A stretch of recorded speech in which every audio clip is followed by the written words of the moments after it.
Salut à toi cher circadien, j'espère que tu as une belle énergie aujourd'hui. Juste avant de commencer la vidéo, pense à t'abonner à la chaîne si ce n'est pas encore fait et active la petite cloche pour recevoir mes prochaines vidéos. Je t'invite également à t'abonner à ma newsletter pour recevoir davantage de contenu exclusif et pour ça, tu as juste à cliquer sur le lien en bas de la vidéo. Bon alors dans cette vidéo, je vais te parler d'un truc qui est pas très ragoûtant, je sais que ça rebute beaucoup de personnes, il s'agit de manger des abats.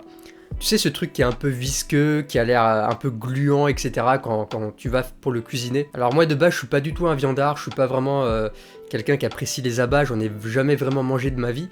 J'ai simplement commencé il y a à peu près 2 ans quand j'ai découvert l'approche de Weston Price, c'est une alimentation ancestrale. Et juste avant de te parler de ce mode alimentaire, je voulais te parler un petit peu de mon passé de végétarien. Il y a une période en fait où je consommais pas de viande, un peu de produits laitiers, du tofu, pas mal d'œufs. Et en fait au bout de quelques temps, au bout d'un an, j'ai commencé à perdre pas mal de poids. J'avais perdu 10 kilos, donc je faisais à l'époque 52 kilos pour 1m70. Donc j'étais comme ça. Et puis en fait j'étais fatigué, j'étais frileux, j'avais des réveils nocturnes. Et en fait je faisais beaucoup de séances de muscu, je m'entraînais quasiment tous les jours. Et en fait je n'arrivais pas à manger suffisamment et à apporter suffisamment de protéines de qualité pour pouvoir nourrir ma masse musculaire. Ce qui fait qu'en fait sur le long terme j'ai commencé à m'épuiser avec ce mode alimentaire. Et c'est pour ça ensuite, bien après j'ai découvert l'alimentation qu'on dit aujourd'hui l'alimentation ancestrale, notamment avec les travaux du Dr Weston Price, et là en fait tout a changé. Et je tiens à préciser que les graisses saturées que je consomme, et notamment les produits animaux, je fais super attention à la qualité, je vais au marché auprès des petits producteurs pour me procurer ma viande, et éventuellement en magasin bio si jamais je peux pas aller au marché, mais vraiment je fais super attention à la qualité parce que c'est vraiment la clé. Donc maintenant, on va dire basiquement je mange pas mal d'abats, donc ça va être des foies d'agneau, des foies de volaille, des rognons, de la cervelle. J'en mange pas non plus tous les jours, mais voilà, je vais avoir un apport en graisses saturées quotidien, avec notamment des œufs, du beurre cru, un peu de produits laitiers aussi, de la viande par exemple, de la viande grasse comme le bœuf, l'agneau. Et donc pour te parler un petit peu de l'origine de ce mode alimentaire, il faut revenir un petit peu en arrière, et il faut revenir dans les années 30. À l'époque, il y avait un docteur qui s'appelait justement Dr Weston Price, qui était un dentiste, et qui a effectué plusieurs voyages un peu partout dans le monde auprès des tribus retirées du monde moderne, donc notamment des peuples indigènes, des peuples primitifs. Et en fait, à la base, il était parti voir ces tribus pour étudier en fait leur dentition, voir s'il y avait des caries dentaires, etc. Et il s'est rendu compte avec ses recherches que dans tous ces peuples, la carie dentaire était quasi inexistante. Il n'y avait pas de carie dentaire, mais il s'est rendu compte de bien plus de choses aussi. Il s'est rendu compte que c'était des peuples, des humains qui étaient forts, qui avaient des os solides, qui étaient robustes, qui avaient une certaine musculature et qui finalement étaient en très bonne santé. Et non seulement il n'y avait pas de caries, mais il y avait aussi très peu de cancers, voire quasiment aucune maladie dite de civilisation qu'on va retrouver notamment aujourd'hui dans notre quotidien. Donc il s'est dit, c'est curieux, pourquoi ces peuples qui sont retirés du monde moderne, pourquoi ils sont en parfaite santé, il n'y a pas de caries, il n'y a pas de cancer, ils peuvent taper des sprints, ils sont dehors toute la journée, tout va bien, il y a quelque chose à creuser. Donc il a fait ses recherches et il s'est rendu compte que la cause principale, c'était l'alimentation. Chez eux, chez les peuples primitifs, il n'y a aucun sucre raffiné, il n'y a aucune farine blanche, il n'y a aucun produit transformé, il n'y a pas de boîte de conserve, tout ça, ça n'existe pas. Donc il a commencé à faire un petit peu à regrouper un peu les points communs de ces tribus, et en fait il s'est rendu compte de plusieurs choses. C'est que notamment toutes ces tribus consommaient d'une manière ou d'une autre une grande quantité de produits animaux et de graisses saturées, donc comme je l'ai cité, donc tout ce qui est produits laitiers crus, beurre cru, les abats, éventuellement aussi les bouillons d'os, les os, etc. Tout était consommé, en fait l'animal dans son entier était consommé. Contrairement à aujourd'hui où en fait on va prendre juste la viande musculaire et on va balancer le reste. Et d'ailleurs les peuples primitifs font même l'inverse. C'est-à-dire qu'en période où il y a de l'abondance en termes de nourriture, quand ils vont chasser le gibier ou un animal, peu importe, ils vont consommer uniquement les abats. Et ils vont pas manger la viande musculaire. Ils vont jeter la viande musculaire, pourquoi ? Parce qu'ils considèrent qu'elle n'est pas nutritive. Dans la viande musculaire, dans ce qu'on va par exemple manger nous aujourd'hui, par exemple le steak haché 5% ou la cuisse de poulet blanc, en fait il n'y a que de la protéine, il n'y a pas de minéraux. Eux ont compris que justement les abats étaient non seulement riches en protéines de qualité, mais aussi avaient une densité nutritionnelle avec beaucoup de vitamines et de minéraux. Donc eux en fait tout simplement ils jetaient la viande musculaire. Alors oui, vous allez me dire c'est pas très écologique, et effectivement ça l'est. Alors je sais que c'est pas tous les peuples primitifs qui le font, mais certains le faisaient. Mais par contre ils consommaient la viande musculaire quand il y avait moins d'abondance, il y avait un peu plus de raréfaction de nourriture. D'ailleurs il y a même aussi des histoires, je me rappelle plus, j'ai pas réussi à retrouver c'était quelle tribu indigène qui faisait ça. Probablement vers l'Amazonie, quelque chose comme ça, mais en fait il y a une tribu en fait qui chasse l'être humain, qui chasse les êtres humains en fait qui sont des pêcheurs, donc qui sont généralement sur leur bateau en train de pêcher le poisson, les crustacés, etc. Et en fait, cette tribu ont la particularité non seulement de chasser l'homme, mais de consommer son foie, ses abats. Pourquoi ? Parce que le foie d'un homme qui est pêcheur, donc qui va manger beaucoup de produits issus de la mer, va avoir un foie de très bonne qualité, qui va être très dense en nutriments. Et donc, bon, c'est un peu dégueulasse ce que je vous raconte, mais il y a du cannibalisme, ça existe encore aujourd'hui. Et en fait, il n'y a pas de hasard, je veux dire, si les peuples primitifs consomment des abats plutôt que la viande musculaire, c'est que derrière, il y a quelque chose. Et en fait, c'est pareil pour les animaux. Tu regardes un lion qui vient de chasser une antilope, le premier truc qu'il va bouffer, ce sont les abats. Et en fait, c'est parce qu'en fait, ils ont retrouvé leur bon sens. Quand on vit en pleine nature, en tout cas, c'est ma croyance, quand on vit en pleine nature, on a notre bon sens qui est là, tout simplement. Les peuples primitifs, s'ils consomment les abats, s'ils ont ce mode alimentaire et qu'ils sont robustes et en bonne santé, bah c'est pas pour rien. Si le lion, il mange les abats de sa proie, c'est pas pour rien. Nous, par exemple, en revanche, on vit dans un monde moderne, on va faire nos courses dans des supermarchés, on achète des produits transformés, des boîtes de conserve, etc. Et on a complètement perdu notre bon sens. Aujourd'hui, on est obligé de rééduquer les personnes, et malheureusement, il y en a beaucoup qui vont tomber dans des croyances, dans des dogmes, dans le véganisme, dans le frugivorisme, dans des dogmes très extrêmes, par croyance, par conviction, alors qu'en fait, on oublie simplement le bon sens, c'est qu'est-ce qui nous rend en bonne santé. Et je suis désolé de le dire, mais les véganes ne sont pas en bonne santé. Tu peux pas être végane toute ta vie, tu vas nécessairement un jour ou l'autre avoir des carences. Moi, tous les véganes que je connais, que j'ai pu rencontrer, ils ont les mêmes caractéristiques, ils sont tout maigres, ils sont vraiment au bord de l'anorexie, ils sont tout blancs, ils perdent leurs dents, leurs cheveux, ils sont frileux, ils ont pas de libido et ils sont toujours de mauvaise humeur. Je schématise un petit peu, je caricature un petit peu, et c'est à peu près ce que je vois. Bon, avec ce que je viens de dire, ça risque de remuer un petit peu dans les commentaires, ne m'insultez pas les véganes, s'il vous plaît. Donc en fait, si on regarde un peu nos ancêtres, donc les chasseurs-cueilleurs, même à l'époque de la Rome antique par exemple, à la Rome antique, ils étaient vraiment très portés sur l'alimentation. On sait qu'à l'époque, dans la Rome antique, c'était les banquets, c'était l'abondance, c'était vraiment beaucoup de nourriture. Et ils étaient aussi très prisés, les abats chez les Romains étaient très prisés. Et notamment, il y avait un aliment qui était assez goûtu pour eux, qu'ils adoraient le consommer. C'était un abat de poisson et c'était la tétine de truite. Ouais, ça paraît un peu dégueulasse comme ça.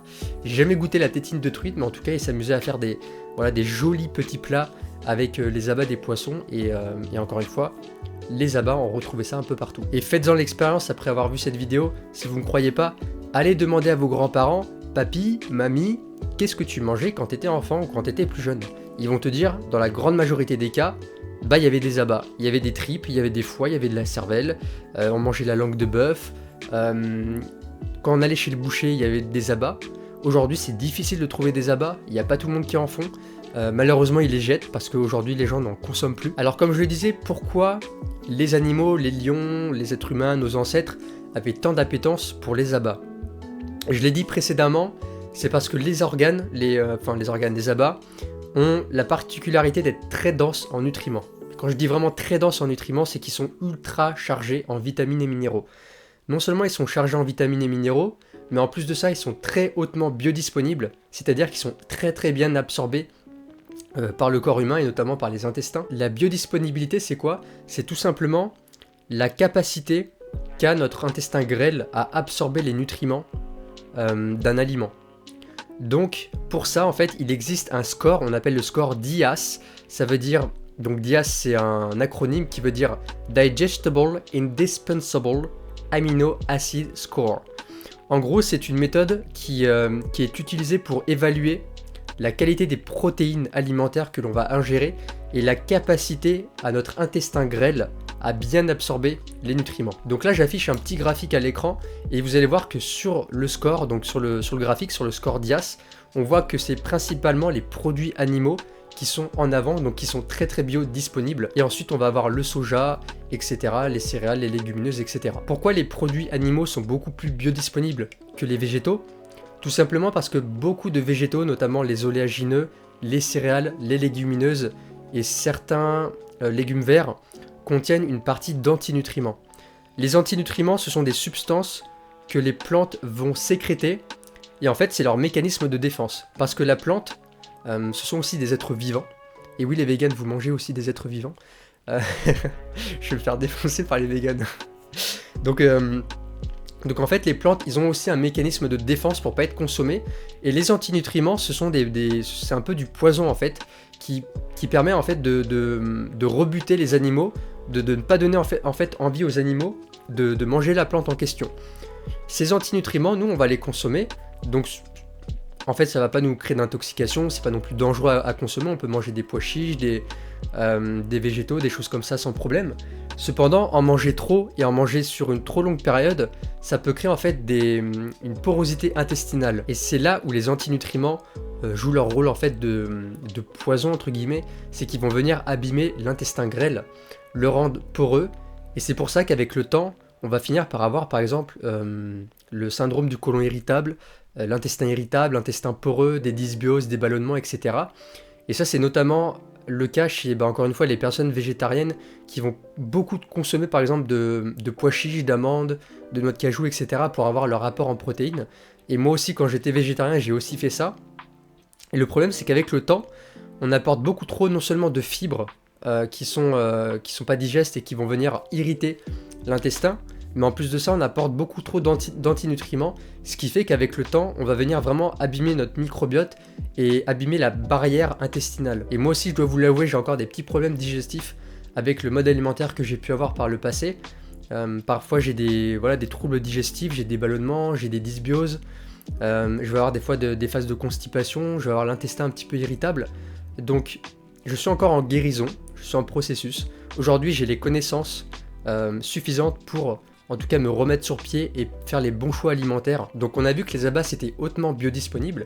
C'est aussi le cas d'ailleurs pour les produits laitiers crus, pour les viandes de manière générale, parce qu'il n'y a pas d'antinutriments et que leur composition font que c'est beaucoup plus biodisponible pour l'organisme. Maintenant on va parler de densité nutritionnelle, c'est-à-dire qu'il y a plein de vitamines, de minéraux dans les abats, et je vais te les citer dès maintenant. On a déjà la vitamine A, notamment dans les foies, il y a énormément de vitamine A. Et la vitamine A, on sait que c'est bon pour la vision, pour la peau, pour l'immunité et pour la croissance cellulaire. Ensuite, on a la vitamine du groupe B, donc tout le complexe B, il va y avoir beaucoup de vitamines, donc il y a la B12, la B3, la B6, la B18. Ah non, celle-là, elle n'existe pas. Donc les vitamines de groupe B2 vont être très intéressants pour régénérer le système nerveux, pour soutenir la fonction nerveuse, pour le métabolisme énergétique, pour la formation de globules rouges. Ensuite, on a le fer. Le fer, super important pour la production de globules rouges et pour le transport de l'oxygène dans le sang. Et du coup, pour les personnes qui sont anémiques, qui sont carencées en fer ou qui ont du mal à l'assimiler, et les abats, c'est le meilleur moyen pour, je dirais, refaire le stock de fer. Pour les personnes anémiques, notamment je pense aux femmes avec leur menstruation qui parfois peuvent avoir des carences, je vous recommande de consommer régulièrement des foies. Et consommer plutôt des foies d'agneau ou des foies de veau, donc des foies de mammifères, je dirais bébés. Pourquoi ? Parce qu'en fait la nature est intelligente. Chez les mammifères, les bébés, donc même les humains, je vais prendre l'exemple d'un humain, d'un veau et d'un agneau par exemple. Donc avant de naître, le foie du fœtus va emmagasiner beaucoup de fer. Pour pouvoir avoir assez de fer, on va dire dans les prochaines années jusqu'à ses 5 ans par exemple. Pourquoi ? Parce que normalement, un bébé est supposé être allaité pendant plusieurs années, et en fait dans le lait maternel, il n'y a pas de fer. Donc l'enfant, pendant les prochaines années, pendant les 2-3 prochaines années, jusqu'à ce que l'allaitement soit arrêté, il n'aura pas en fait de fer qui sera apporté via son alimentation. Donc la nature est bien faite, la nature prépare en fait le bébé avec un stock de fer suffisant dans son foie pour pouvoir en fait l'utiliser pendant les prochaines années. Et une fois que l'enfant ou que l'agneau, le veau, etc. va commencer à consommer, ses aliments, des aliments solides, etc. Là, il va pouvoir avoir du fer. Donc, ce qui est intéressant, par exemple, quand on est en déficience de fer, ça va être de se rabattre sur des foies d'agneau ou de veau, parce qu'ils sont chargés en fer, ils sont beaucoup plus riches en fer. Et enfin, on a le zinc aussi, qui est en énorme quantité dans les abats. Et le zinc, c'est super important pour l'immunité, pour la fertilité et pour la cicatrisation. Voilà, maintenant vous savez tout pour les abats, pourquoi j'en mange et pourquoi je dirais que c'est intéressant d'en manger. Encore une fois, je suis pas là à prôner la consommation de viande ou d'abats ou de dire que c'est le meilleur mode alimentaire. J'essaie vraiment d'avoir une approche non dogmatique dans l'alimentation et vraiment d'avoir un point de vue empiriste, c'est-à-dire qu'est-ce qui fonctionne dans la nature, qu'est-ce que l'être humain a toujours fait, même les animaux, qu'est-ce que de manière empirique ça a toujours fait, même depuis des milliers d'années. Et ce qu'on observe, c'est que l'être humain et que les peuples primitifs ont toujours mangé des produits animaux. Et je sais que ce que je dis, ça va faire encore débat, qu'il va y avoir encore des personnes qui vont me dire « Oui, mais on n'a pas besoin de viande, c'est pas éthique, on peut très bien vivre juste avec du soja et avec ce qu'on a aujourd'hui. » Effectivement, on peut vivre, mais dans quel état de santé ? Parce que moi, ce que j'observe, et j'ai demandé, hein, j'ai demandé à des personnes qui ont été véganes ou végétariennes, il y en a beaucoup qui ont arrêté, qui ont repris la viande parce qu'ils n'étaient pas en bonne santé. Je peux comprendre en fait qu'on veut arrêter la viande, on va éviter un maximum la consommation de viande par éthique, et surtout aujourd'hui parce qu'il y a de la viande industrielle, donc moi par exemple je recommande absolument pas la viande industrielle et je me refuse d'en manger. Je préfère, si je vais chez quelqu'un ou dans un restaurant, prendre un plat végétarien pour le coup, plutôt que de prendre une viande où je connais pas la provenance. Donc vraiment je peux comprendre que ce soit par éthique, par respect pour l'animal, qu'on peut pas manger la chair d'un animal, et ça je peux le comprendre, et je le respecte tout à fait. Moi en fait j'ai juste un point de vue de santé en fait. Qu'est-ce qui marche pour être en bonne santé? Et d'un point de vue empirique, des êtres humains qui sont forts, qui sont en bonne santé, qui ont un métabolisme solide, des os solides et qui ont très peu de maladies, ce sont, comme on a vu dans les peuples primitifs, chez les peuples primitifs, des personnes qui mangent des produits animaux, des graisses saturées.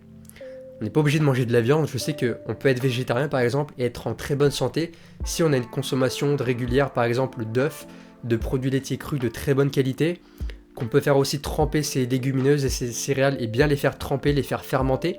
Il existe des techniques pour évacuer les antinutriments. Ça, je pourrais aussi en faire une autre vidéo.